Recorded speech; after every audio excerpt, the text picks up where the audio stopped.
नमस्कार मित्रांनो. कंबळी 13 ऑगस्ट भागामध्ये कंबळी बाहेर निघण्यासाठी खूप प्रयत्न करते. ऋषी म्हणतो, कंबळी काहीच उपयोग नाही. तिला आता थंडी वाजायला लागते.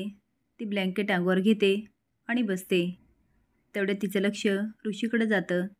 तिला खूप वाईट वाटतं की आपण सरांना एवढं काही बोललो. ती सर, तुम्हाला माहिती आहे, मी झोपण्याच्या पहिले आबा मला गोष्टी सांगायचे. मी तुम्हाला बी गोष्ट सांगू? ऋषी म्हणतो, सांग. कुठली गोष्ट सांगणार आहे? आता कंबळी गोष्ट सांगत असते आणि ऋषी कान देऊन ऐकत असतो. ती काय सर, आवडली ना तुम्हाला गोष्ट? तुम्हाला माहिती आहे सर, माझ्या आबांकडं अशा लई गोष्टी होत्या. मला त्यांची लई आठवण येते. असं वाटतं त्यांना फोन लावावा आणि त्यांच्याशी खूप बोलावं. आता ऋषीला खूप वाईट वाटतं. तो मनात म्हणतो, सॉरी कंबळी, अगं तुझे आजोबा गेले, एवढी मोठी गोष्ट तुझ्यापासून लपवावी लागते. आता ऋषी खूप अपसेट होतो आणि कंबळीकडे बघत असतो. कंबळी म्हणते, ऋषी सर, अजून एक गोष्ट सांगू का? ऋषी म्हणतो, आता तर तू नाराज होती आणि आता तुझ्याकडे एवढ्या गोष्टी आहेत. कंबळी म्हणते, मला झोपच येत नाही आणि तसं पण मला झोपायचं नाही, रात्रभर जागी राहायचं आहे. ऋषी म्हणतो, अच्छा, आत्ता कळलं मला. तुला उंदरांची भीती वाटते ना, म्हणून झोप लागत नाही. कंबळी तू झोप, मी आहे ना, तुला काही होऊ देणार नाही. पण कंबळीला मात्र आबांची खूप आठवण येत असते आणि ती अस्वस्थ होते. राधिका ऋषीला सारखी फोन लावते, पण त्याचा काय फोन लागत नाही. निंगे आता रडायला लागते आणि म्हणते, माझी कंबळी कुठं असेल? राधिका म्हणते, निंगे तू रडू नकोस. आणि काय गं, त्या मॉलमध्ये अनिका पण होती ना? कदाचित ऋषी तिच्यासोबत गेला असेल. निंगी म्हणते, ऋषी सर गेले असतील अनिकासोबत, पण माझ्या कंबळीचं काय? मला माहिती आहे ना, अनिका कधीच नेणार नाही कंबळीला. नताशा म्हणते, नाही, काका नाही जाणार अनिकासोबत. राधिका म्हणते, असे तर्क लावण्यापेक्षा मी अनिकालाच फोन करते. अनिकाचा फोन वाजतो. ती ऋषीची वहिनी मला आत्ता का फोन करते? नक्कीच काहीतरी झालं असणार. ती फोन घेऊन म्हणते, काय वहिनी, फोन का केला तुम्ही? ती अनिका, ऋषी तुझ्यासोबत आहे का? अनिका म्हणते, ऋष नाही माझ्यासोबत. तुला नाही माहिती का तो कुठे गेला?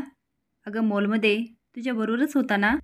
राधिका म्हणते, हो हो, मी बघते, असेल इथे कुठेतरी. ती आता फोन ठेवते. पण अनिकाला मात्र जाम टेन्शन येतं. ती ऋष गेला कुठे असेल? राधिका म्हणते, नाही अनिकासोबत. निंगी म्हणते, वहिनी मला आठवलं, कंबळी पाणी आणायला गेली आणि त्यानंतर आलीच नाही. राधिका म्हणते, त्यावेळेस तर मॉल बंद होणार होता. म्हणजे कंबळी आणि ऋषी मॉलमध्येच आहे. थांब, मॉलचे मालक माझ्या ओळखीचे, मी त्यांना कॉल करते. ती आता फोन करते, पण ते काय फोन उचलत नाही. इकडे कंबळीला आबांची आठवण येत असल्यामुळे ती खूप अपसेट असते आणि हे ऋषी बघतो आणि तिला हसवण्याचा प्रयत्न करतो. आता कंबळी ऋषीकडे बघते आणि मोठ्याने हसायला लागते. ऋषी म्हणतो, असं येऊ का कॉलेजमध्ये? कंबळी ते, नाही नाही सर, तुम्ही असं नका येऊ. अहो सगळेच तुमच्यावर हसतील.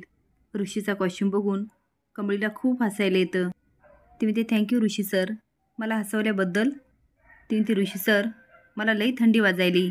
ऋषी म्हणतो, इथे ए सी आहे, पण थांब, मी कमी होतो का बघतो. तो आता ए सी कमी करायला जातो आणि नयनताराला मॉल मालकाचा फोन येतो. नयनतारा म्हणते, एवढ्या रात्री फोन? काय झालं, काही काम होतं का? मॉल मालक म्हणतो, अहो मी थोडा बिझी होतो, त्यावेळेस तुमच्या सुनेचा फोन आला, म्हणून म्हटलं तुम्हालाच विचारावं, काही काम होतं का? काय नाही, एवढ्या रात्री तुमच्या सुनेला फोन करणं बरं नाही वाटलं. नयनतारा म्हणते, नाही, आणि फोन ठेवते. आता ती मोठ्याने रोहितला आवाज देते. रोहित म्हणतो, काय झालं मॉम? ती राधिकाने मॉल मालकाला का फोन केला होता? तो म्हणतो, काय, राधिकाने फोन केला होता?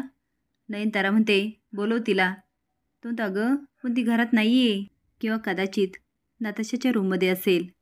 नयनतारा नोकराला हाक मारते आणि सांगते, जा राधिका मॅमला बोलव. नोकर म्हणते, नाही, राधिका मॅम घरात नाही आहे, त्या ऋषी सरांबरोबर मॉलमध्ये गेल्यात. नयनतारा म्हणते, राधिका मॉलमध्ये आणि मॉल मालकाचा फोन? रोहित, हिने काही गडबड नाही केली ना तर मिळवलं. रोहित म्हणतो, मॉम, मी राधिकाला फोन करतो. तो आता फोन करतो. राधिका फोन करते आणि घाबरून म्हणते, यांचा फोन? पण नयनतारा बोलायला लागते, राधिका कुठे आहेस तू आणि ऋषी कुठे? ती आता मॉम करत असते. राधिका म्हणते, अगं काही बोलशील का? आता नयनताराला काय बोलावं हेच कळत नाही. निंगी तर पहिलेच घाबरलेली असते, आता राधिकाही घाबरते. इकडे कंबळीला अजूनच थंडी वाजते. ती अंगावर घेते, पण तिची थंडी काही जात नाही. ऋषी वापस येतो आणि म्हणतो, कंबळी बघतो तर काय, थंडीने कंबळी बेशुद्ध झालेली असते. तो आता घाबरतो आणि धावतच तिच्याकडे जातो आणि कंबळी कंबळी करत तिला आवाज देत असतो. पण कंबळी काहीही बोलत नाही. हे बघून ऋषी अजूनच घाबरतो आणि म्हणतो, ओ माय गॉड, कंबळीला जास्तच थंडी लागली. तिचं अंग थंड पडलंय. आता कंबळीची थंडी घालवण्यासाठी काही करता येईल का, हे ऋषी बघत असतो. शेवटी ऋषी कंबळीला उचलून घेतो. अनिका जायला लागते. रागिनी म्हणते, अनिका, एवढ्या रात्री कुठे निघालीस? अनिका रागात म्हणते, प्लीज मॉम, एक तर रिच कुठे सापडत नाही आणि तुझं काय गं? मला तर वाटतं तो मॉलमध्येच असेल. राधिका एवढी जाम घाबरते आणि म्हणते, निंगे, चल आपण घरी जाऊया. मला तर यांची आणि मॉमची जाम भीती वाटते. निंगे म्हणते, आणि माझी कंबळी? राधिका म्हणते, अगं, ऋषी आहे तिच्यासोबत, चल तो घेऊन येईल. नयनतारा आता मॉल मालकाला फोन करते आणि मॉलच्या बाहेर एकदमच अनिका आणि नयनतारा पोहोचते. ते आता शटर उघडतात आणि ऋषीला इकडे तिकडे शोधत असतात. तर ऋषी सोफ्यावर झोपलेला असतो आणि त्याच्या मांडीवर कंबळी झोपलेली असते. सगळेच तिथे येतात आणि त्यांना बघतात. मॉलचा मालक डोळे चिमकवतो आणि अनिका यू करते. नयनतारा म्हणते, ऋषी ऋषी. आता ऋषी डोळे चोळतो. ते ऋषी, हे काय चाललंय? तू रात्रभर इथे होतास आणि ही काय करते इथे?